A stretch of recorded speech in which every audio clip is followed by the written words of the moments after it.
മുഖ്യമന്ത്രിയുടെ മുഖത്ത് നോക്കിയുള്ള വിമർശനങ്ങളിൽ അന്താളിച്ച CPM നേതൃത്വം. പിണറായിയെയും MV ഗോവിന്ദനെയും വേദിയിലിരുത്തിയുള്ള പരസ്യ വിമർശനം ഇതാദ്യമാണ്.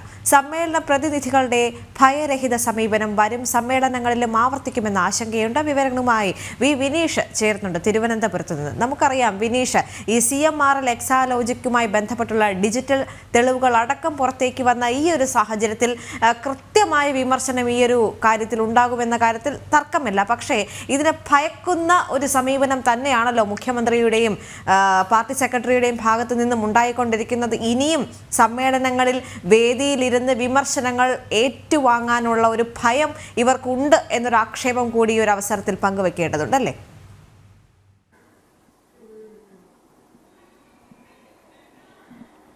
തീർച്ചയായിട്ടും ദേവിക സൂചിപ്പിച്ചതുപോലെ തന്നെ സമാനതകളില്ലാത്ത ഒരു പ്രതിസന്ധിയിലേക്കാണ് CPM നേതൃത്വവും സർക്കാരും മുന്നോട്ട് പോകുന്നത്. കാരണം ലോക്കൽ സമ്മേളനം ആരംഭിച്ച് ഏരിയ സമ്മേളനങ്ങൾ കഴിഞ്ഞപ്പോൾ തന്നെ സർക്കാരിനെതിരെ വിമർശനങ്ങൾ ശക്തമായിരുന്നു. പാർട്ടി നേതൃത്വത്തിനെതിരെ അണികൾ വിമർശനങ്ങൾ പറയുന്ന സാഹചര്യം ഉണ്ടായിരുന്നു.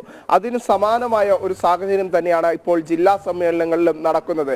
കഴിഞ്ഞ ദിവസം അവസാനിച്ച തിരുവനന്തപുരം ജില്ലാ സമ്മേളനത്തിലാകട്ടെ സർക്കാരിനെതിരെ വലിയ രീതിയിലുള്ള രൂക്ഷമായ വിമർശനങ്ങളാണ് റിപ്പോർട്ടിലുണ്ടായിരുന്നത്. പ്രത്യേകിച്ച് നേതാക്കൾക്കും അണികൾക്കും മൂല്യച്യുതി സംഭവിച്ചു എന്നതടക്കമുള്ള ആക്ഷേപങ്ങളായിരുന്നു ഉയർന്നത്. ഏറ്റവും പ്രധാനമെന്ന് എടുത്തു പറയാൻ സാധിക്കുന്നതാകട്ടെ, നമുക്ക് മനസ്സിലാക്കാൻ സാധിക്കുന്നത് മുഖ്യമന്ത്രിയെയും പാർട്ടി സെക്രട്ടറിയെയും വേദിയിലിരുത്തി ശക്തമായ വിമർശനം നടത്തുന്ന സാഹചര്യം, പാർട്ടി സെക്രട്ടറിക്കും മുഖ്യമന്ത്രിക്കുമെതിരെ മുഖത്തു നോക്കി വിമർശനം പറയുന്ന സാഹചര്യം, ഇത്തരത്തിൽ സമാനതകളില്ലാത്ത പ്രതിസന്ധിയിലൂടെയാണ് CPM നേതൃത്വം മുന്നോട്ട് പോകുന്നത്. സംസ്ഥാന സർക്കാരിന്റെ വിവിധ വകുപ്പുകൾക്കെതിരെ ആക്ഷേപങ്ങൾ ഉയരുന്നു.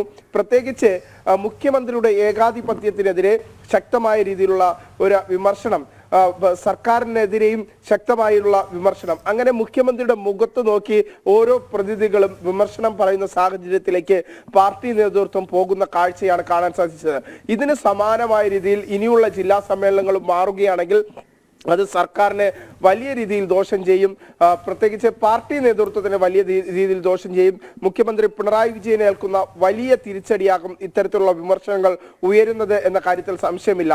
എന്തായിരുന്നാലും നിലവിലെ സാഹചര്യത്തിൽ CPM-നുള്ളിൽ അണികൾ തന്നെ നേതാക്കളെ ചോദ്യം ചെയ്യുന്ന ഘട്ടത്തിലേക്ക് കാര്യങ്ങൾ എത്തി നിൽക്കുന്നു. അത് മുൻകാലങ്ങളിൽ പറഞ്ഞതിന് സമാനമല്ല, സമാനതകളില്ലാത്ത പ്രതിസന്ധിയിലേക്ക് തന്നെയാണ് CPM നേതൃത്വം മുന്നോട്ട് പോകുന്നത്. കഴിഞ്ഞ ദിവസം നമുക്ക് കാണാൻ സാധിച്ചതും അത്തരത്തിൽ തന്നെയാണ്. തിരുവനന്തപുരം ജില്ലാ സമ്മേളനത്തിൽ റിപ്പോർട്ടിൽ പോലും ഇത്തരം പരാമർശങ്ങൾ സൂചിപ്പിക്കുന്നത് ഇത് CPM-ന്റെ ചരിത്രത്തിൽ തന്നെ ആദ്യമാണ്. അത്തരത്തിൽ സമാനതകളില്ലാത്ത പ്രശ്നത്തിലൂടെയാണ് CPM നേതൃത്വം മുന്നോട്ട് പോകുന്നത് എന്ന കാര്യത്തിൽ സംശയമില്ല. ശരി വിനീഷ്.